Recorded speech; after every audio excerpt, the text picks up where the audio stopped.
Good morning, educator of Misani, my advisor, Mr. Yudi, fellow friends and parents. Today, I'm going to talk about the issue of passive discrimination and why I think for me this issue is really important.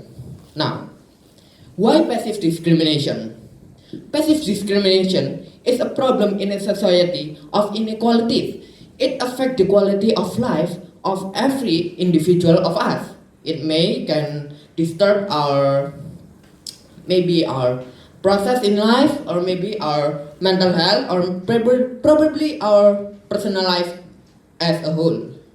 Now, I won't take long, so just probably under 10 minutes or 10 minutes lah.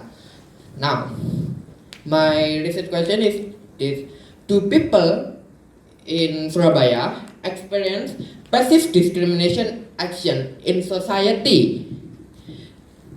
The reason is why I picked this research question is that this kind of research question is probably yes or no question, which is probably a good situation if you're talking about the effect.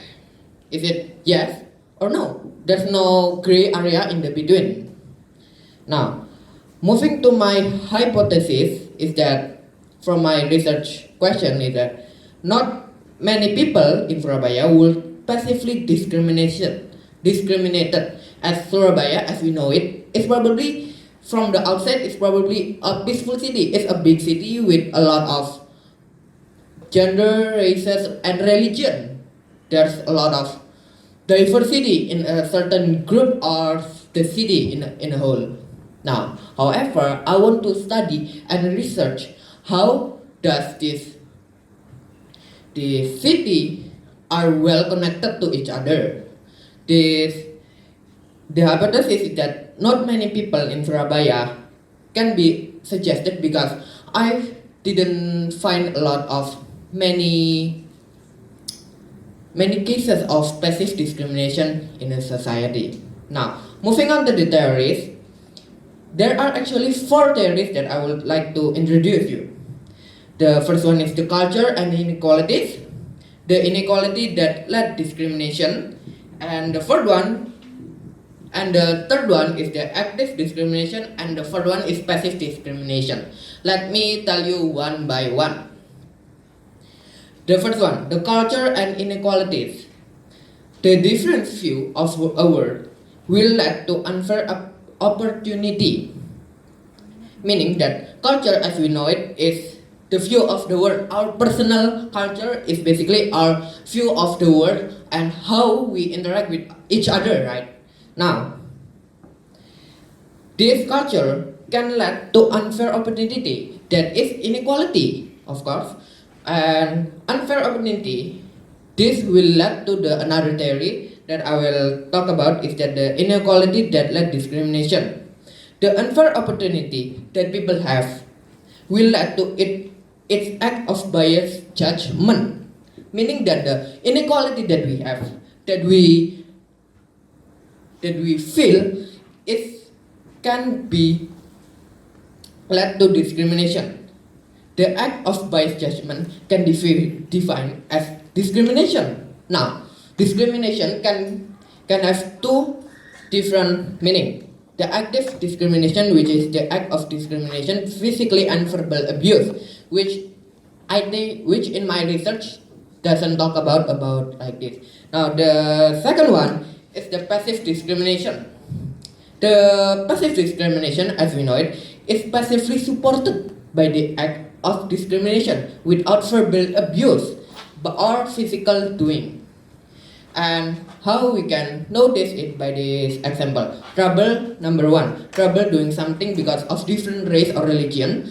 People have different race and religion is having a hard time doing something. The third one is people who is a different race and religion are blocked from go into a certain community. And the fourth one is people from different race and religion is being excluded. Now, from all this theory, I can start by doing my research. Now, there are two methods that I will like to use: the quantitative research and the qualitative research.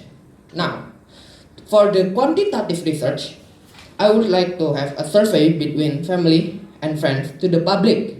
It's basically to the friends and family that I have and my family have, and I would like to share it to the public also.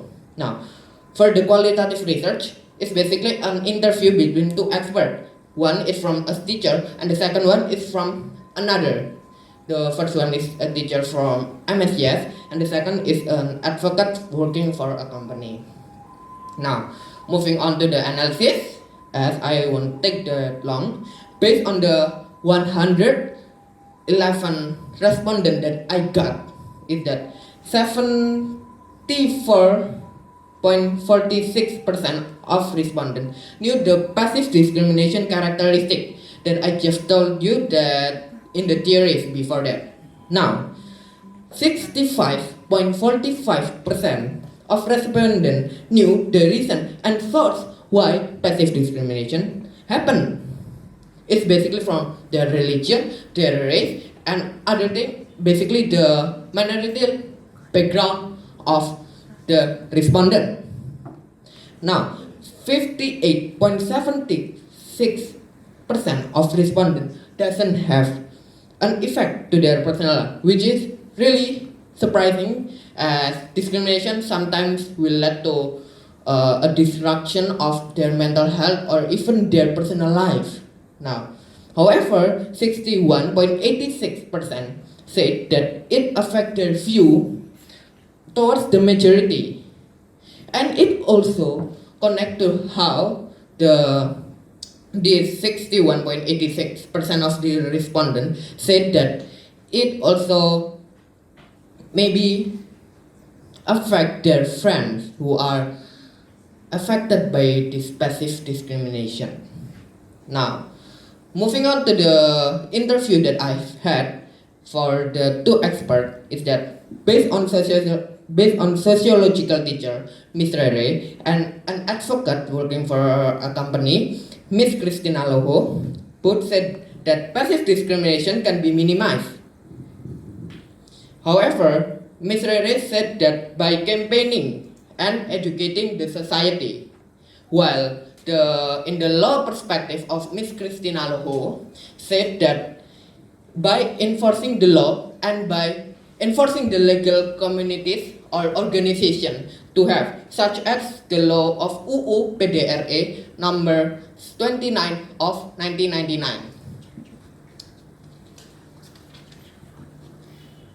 Now, moving on to the conclusion that I've done from my whole research, is that based on the research that I've conducted, I will talking back again to the research question of that two people in Surabaya experience passive discrimination.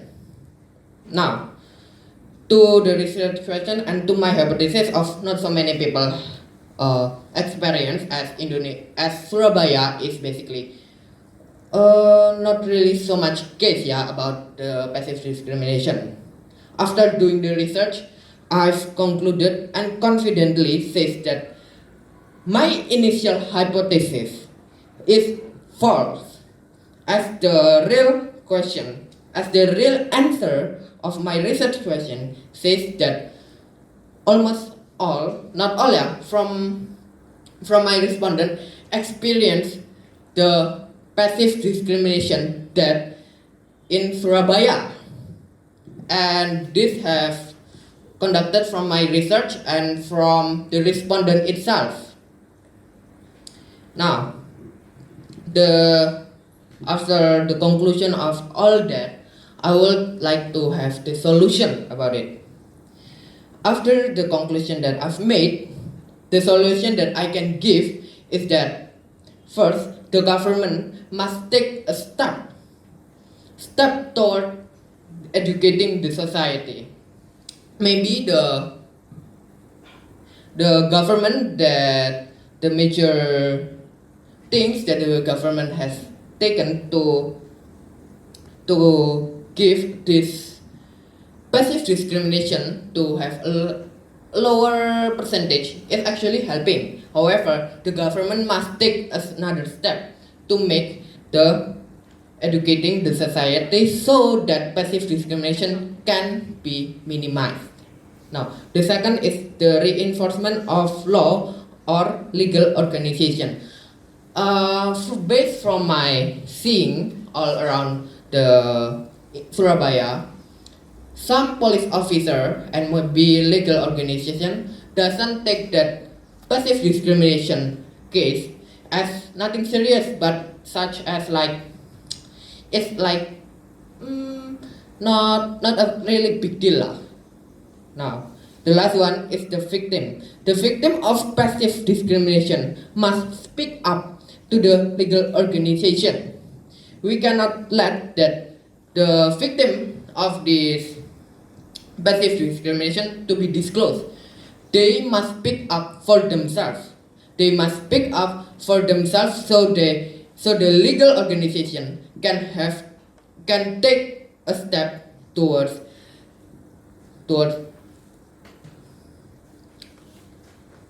to have a punishment for the discrimination. I think that's all from me. Are there any questions?